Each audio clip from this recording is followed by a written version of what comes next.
नरेंद्र मोदी जी ने मणिपुर को लेकर के कल पहली बार बोला और मोदी साहब के उस बयान को लेकर के टीवी ने जिस तरह से रिपोर्टिंग की वो तो आपने देखा ही, लेकिन अखबारों ने मोदी साहब के उस बयान को जिस तरह से छापा है ये आपको देखना चाहिए। और खास करके टाइम्स ऑफ इंडिया की एक खबर जिसमें कारगिल के एक योद्धा की खबर छपी है।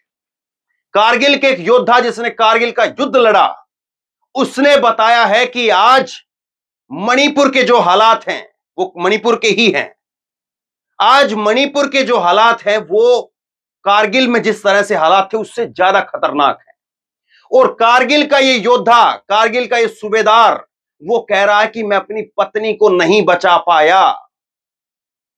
ये जो है उसने कहा है। और जरा याद करिए, ये चेहरा आपको याद है? ये चेहरा आपको याद है जब अभिनंदन को लेकर के किस तरह का माहौल बनाया गया था? अभिनंदन को लेकर के जो है वो पोस्टर छपे थे कि कमांडर अभिनंदन को हम वापस ले आए हैं, पाकिस्तान को झुका दिया है। ये पोस्टर जब लगे थे चौराहों पर और बड़ी बड़ी होर्डिंग में, देख रहे हैं आप, मोदी अगेन 2019 के लोकसभा चुनाव को लेकर के जो कमांडर अभिनंदन जो पाकिस्तान के उस वक्त सीमा में चला गए थे उसको वापस लाया गया था, जो माहौल बनाया गया। क्या आज उनको कारगिल के इस सूबेदार का दर्द नहीं दिख रहा है? कारगिल का इस सूबेदार क्या कह रहा है उनको नहीं पता है? एक एक करके डिटेल में मैं आपको अंग्रेजी के इस अखबार में जो छपा है वो एक एक करके पूरी दास्तां इसकी वो मैं आपको सुनाऊंगा और सुननी चाहिए, क्योंकि इसने जो बताया है रोंगटे खड़े कर देने वाला है। कैसे रातों रात पहाड़ियों पर चल करके पहुंचे, तब जाकर के एफआईआर कराई और उस एफआईआर पर कुछ नहीं हुआ। यह तो तब हुआ है जब वीडियो वायरल हुई है। कारगिल का सूबेदार इस बात को कह रहा है।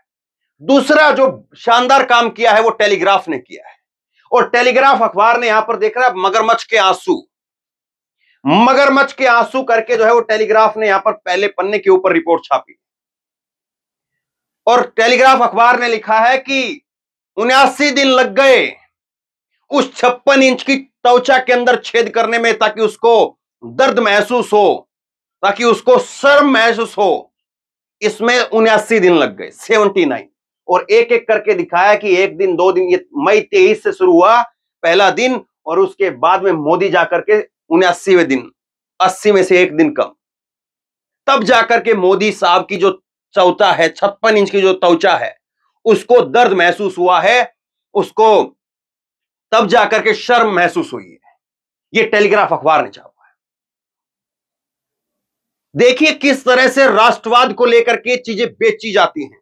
आपके सामने कैप्टन अभिनंदन को लेकर के कितना टीवी के ऊपर 24 घंटे की रिपोर्टिंग की गई। एक दिन नहीं, 2 दिन नहीं, पता नहीं कब तक, कितने दिनों तक, दर्जनों दिनों तक जो है वो रिपोर्टिंग हुई अभिनंदन को लेकर के। होनी चाहिए, हमारा देश का नौजवान था, हमारे देश का एक बहादुर सैनिक, उसको लेकर के होनी चाहिए। लेकिन आज इसको लेकर के सन्नाटा क्यों है?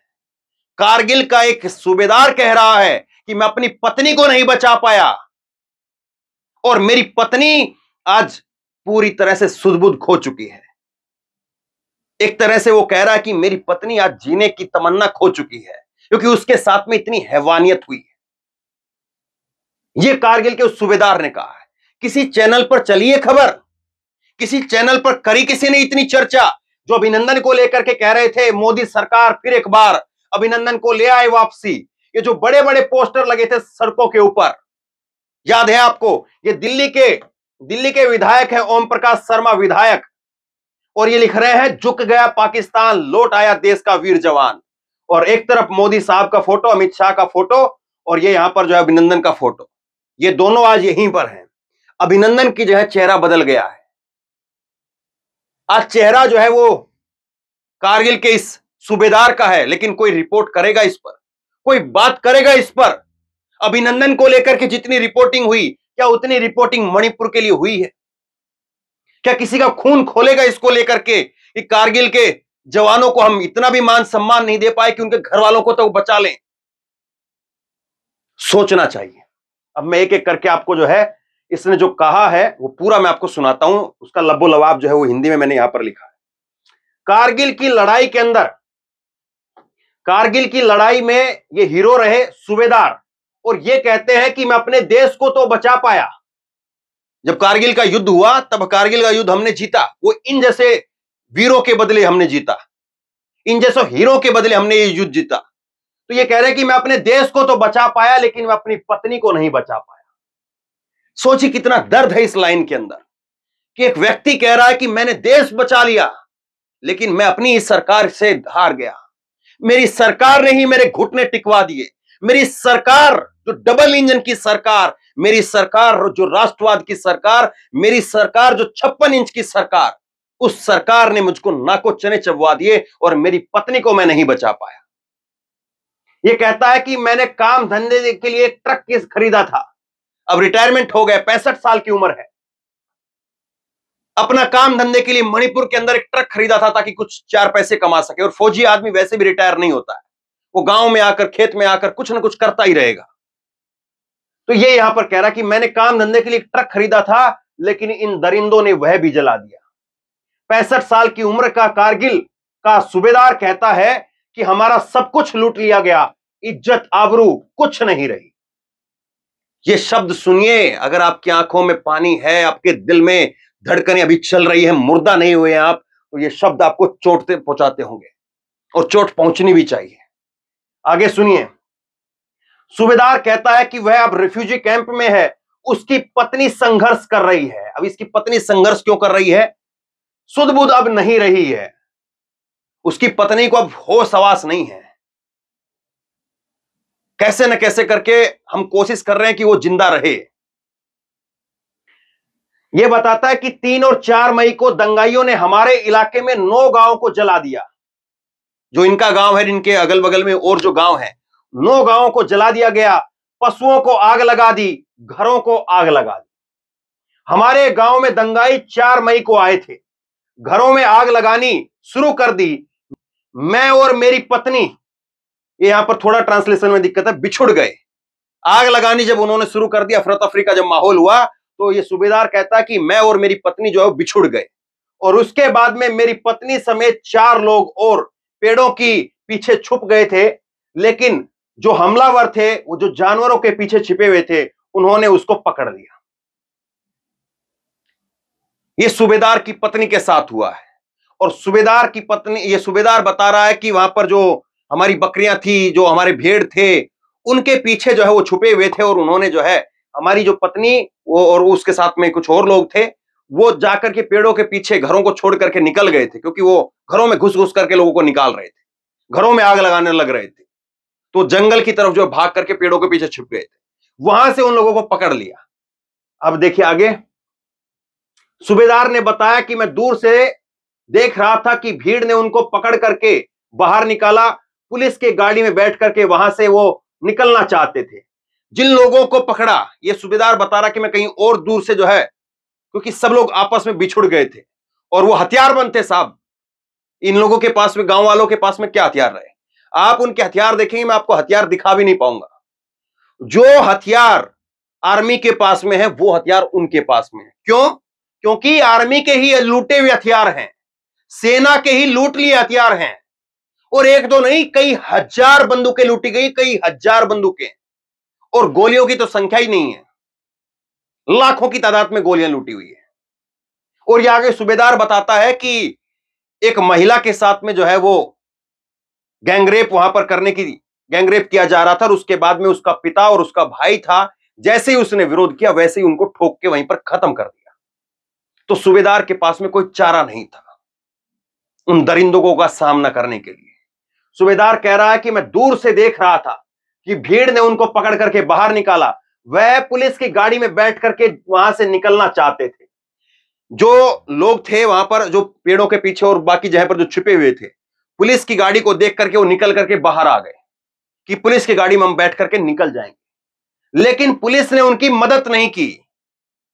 ये हो रहा है साहब, पुलिस ने उनकी मदद नहीं की। उसके बाद में उन्होंने एक महिला के साथ में बलात्कार करने की वहां पर कोशिश की।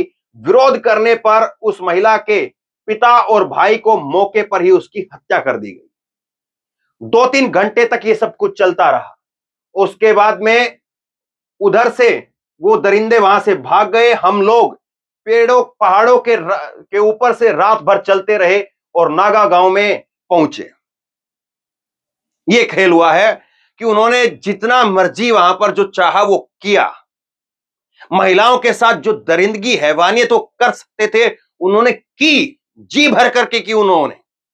और उसके बाद में जब उनका जी भर गया तो आदमियों को मार दिया और औरतों को वहां पर अधमरा करके, दरिंदगी हैवानियत करके वहां पर डाल करके वो चले गए।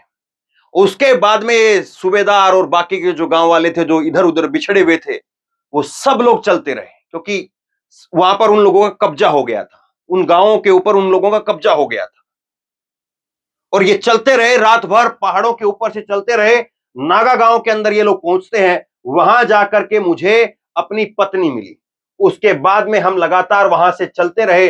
हमारे साथ में कुछ गर्भवती महिलाएं भी थी। हम 18 तारीख को साइकिल पहुंचते हैं।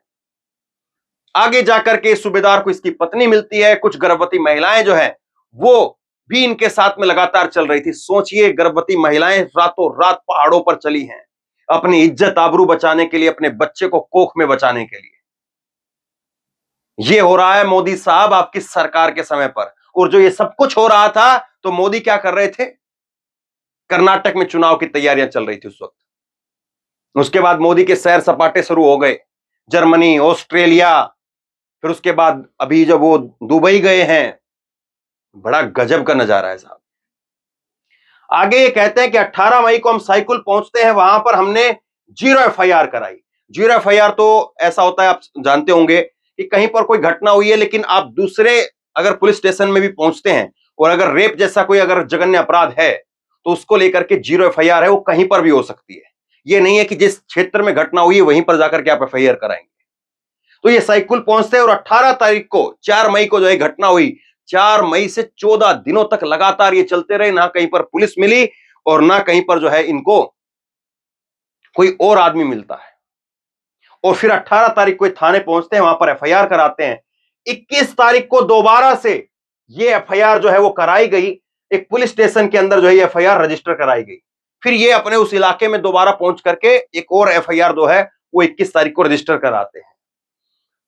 आगे कारगिल के सूबेदार कहता है कि उसने युद्ध देखा है। ये लाइन देखिए, उसने कारगिल का युद्ध देखा है, लेकिन आज मैं देखता हूं कि मेरा खुद का गृह राज्य मणिपुर वह कारगिल के युद्ध से ज्यादा खतरनाक है।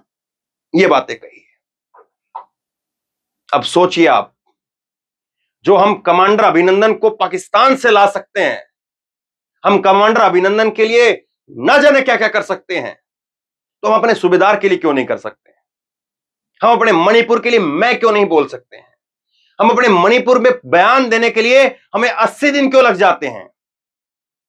हमें मणिपुर पर बयान देने के लिए और आंसू दिखाने के लिए इसीलिए जो है ये घड़ियाल के आंसू बताए हैं।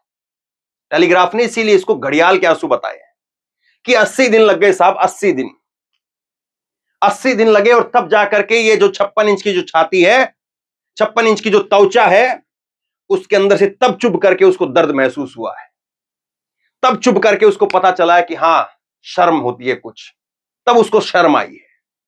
और ये घटनाएं वहां पर 4 तारीख से हो रही है। कितनी बेशर्मी की और कितनी बेहुदगी की चीजें हो रही हैं। और हम लोग जो है वो अपने चुनाव के लिए पैकेजिंग करते हैं, यहां पर चुनाव के लिए पोस्टर बॉय बनाते हैं अभिनंदन को।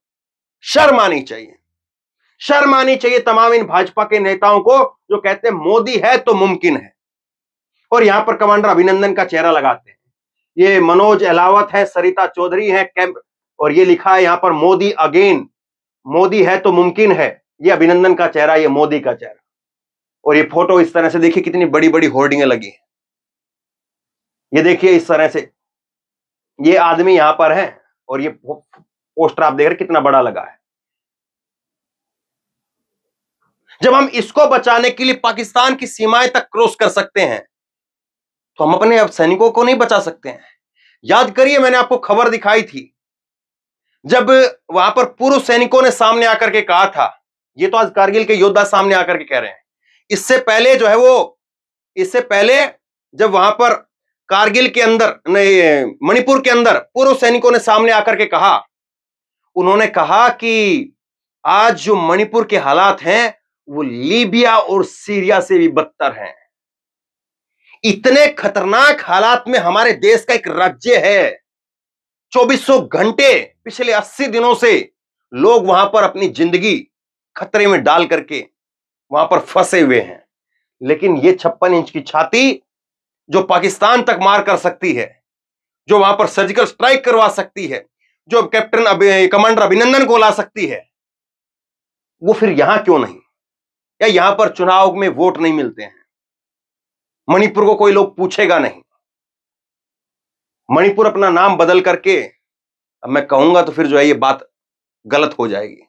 अगर मणिपुर अपना नाम बदल करके कुछ और कर ले तो शायद मोदी जी कुछ मदद करें। बहुत दुख की बात है, लेकिन ये कहना पड़ता है, ये सच्चाई है।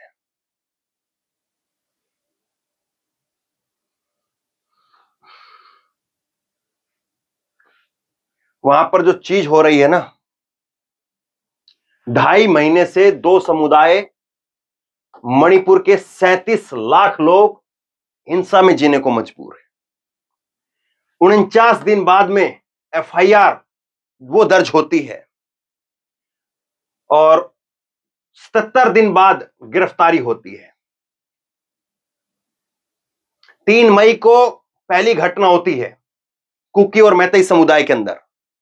4 मई को जो है वो महिलाओं के साथ दरिंदगी की जाती है, उसका वीडियो बनाया जाता है। 2 महिलाओं को बिल्कुल नग्न करके सड़कों पर घुमाया और सोशल मीडिया पर वो वीडियो जारी हुआ। 18 मई को शिकायत दर्ज कराई गई, 21 जून को एफआईआर जो है वो दर्ज हुई है और 19 जुलाई को वीडियो जारी होने के बाद हंगामा मचा और 20 तारीख को जो है वो पहले आरोपी की गिरफ्तारी होती है। और आज तक जब ये खबर में बोल रहा हूं, 4 आरोपियों की गिरफ्तारी हुई, सिर्फ 4 की। एक राज्य जल रहा है और उस राज्य को जलाने के लिए और उस राज्य में हैवानियत करने के लिए जिस घटना ने आपको और हमको सबको झकझोर दिया, पूरी दुनिया को झकझोर दिया, उसके लिए केवल 4 लोगों की गिरफ्तारी तब हुई है जब पूरी दुनिया में बवंडर मच गया है, जब पूरी दुनिया में लोग कांप उठे हैं, तब जाकर के हुआ।